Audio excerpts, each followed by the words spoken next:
Hello everyone, welcome back to Military Plus. Is it possible that the Vietnam-era B-52 bomber flies for 100 years? The aircraft is now 70 years old and may fly into the coming decades due to a series of recent and upcoming upgrades. The Boeing B-52 Stratofortress, sometimes referred to as the Buff, is an American long-range, subsonic, jet-powered strategic bomber. It has been operated by the United States Air Force since the 1950s. The bomber is capable of carrying up to 70,000 pounds of weapons and has a typical combat range of around 8,800 miles without aerial refueling. It also is armed with nuclear or precision-guided conventional ordnance with worldwide precision navigation capability. It can fly at high subsonic speeds at altitudes of up to 50,000 feet. Boeing's original design for a long-range, heavy payload strategic bomber shared a number of traits with the bombers that had come before it, particularly in the engine department. Their B-52 design called for the use of 4 massive turboprop engines, despite the introduction of pretty inefficient jet engines some 10 years prior. Jet engines at the time were just seen as too fuel-hungry to offer the range this new bomber would require. The B-52 has been in service for so long that it used to have a tail gunner, just like the bombers of World War II. Today, the U.S. uses fighter escorts to deter or defend against attacking fighters, but the mighty Buff was still shooting down bad guys as recently as the Vietnam War.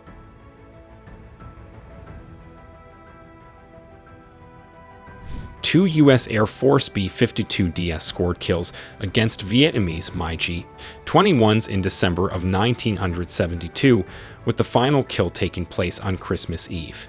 The air war over Vietnam was tougher on American forces than many realize today, and more than 30 B-52s were shot down by enemy aircraft throughout the conflict.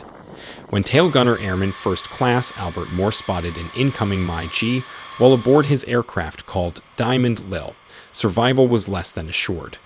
If Moore couldn't down the fighter with his .50 caliber machine gun, being shot down was a real possibility. Years ago, Air Force weapons developers recognized that the B-52 airframes themselves were viable, despite the aircraft's age. Thus, engineers have been working for years to reinforce the structure of the airframe and integrate a wide range of modern upgrades. These include a new Connect radio system capable of using digital networking to share real-time intelligence data in flight, keeping pilots aware of fast-emerging new targeting information. Even more recently, the B-52 has been in the process of being prepared to fire air-launched hypersonic weapons, cruise missiles, and even yet-to-exist weapons.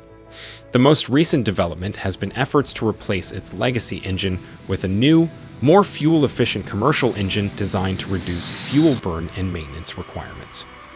According to former Air Force Global Strike Commander, this brings an ability to bring in more reliable piston engines and a digital backbone. If I want to be effective in an electronic attack, I need to have that digital side.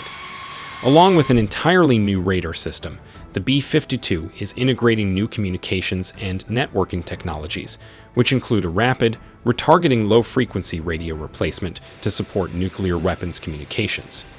But perhaps of greatest significance, the data link radio communications technology enables flight crews to receive intelligence updates and real-time targeting adjustments in flight, removing the need for attack crews to rely purely on pre-mission intelligence data.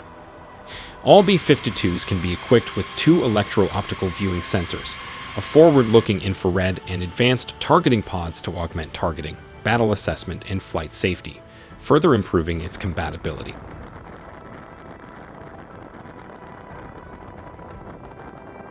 B-52s are equipped with advanced targeting pods. Targeting pods provide improved long-range target detection, identification, and continuous stabilized surveillance for all missions, including close air support of ground forces.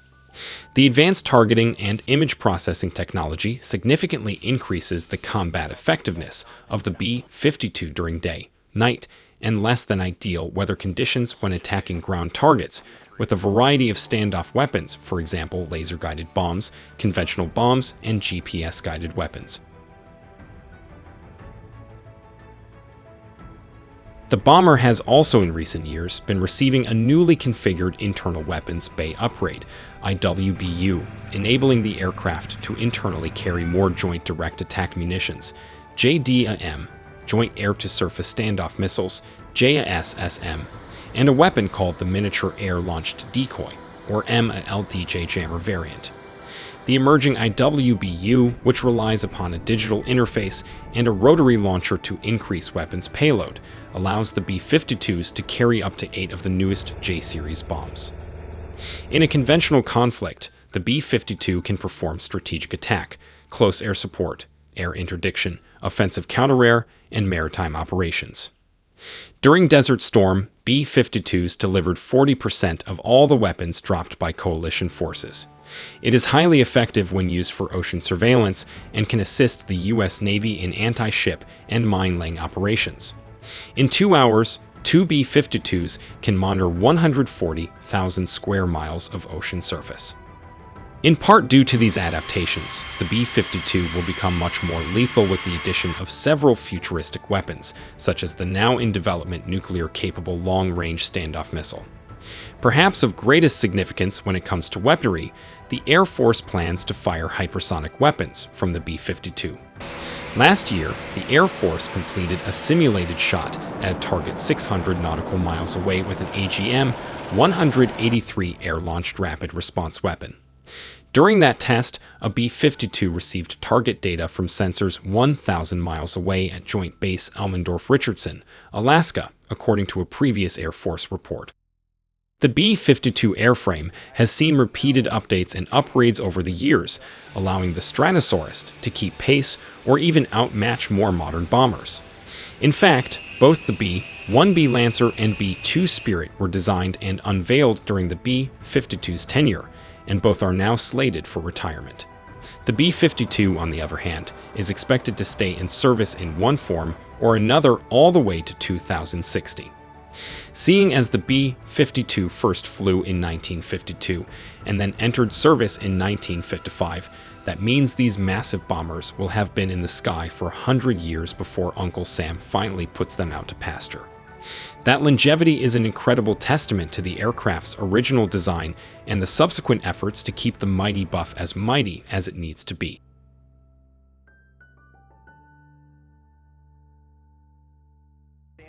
Put these weapons exactly where we know that they're going to go, and we don't have to, get in, get low.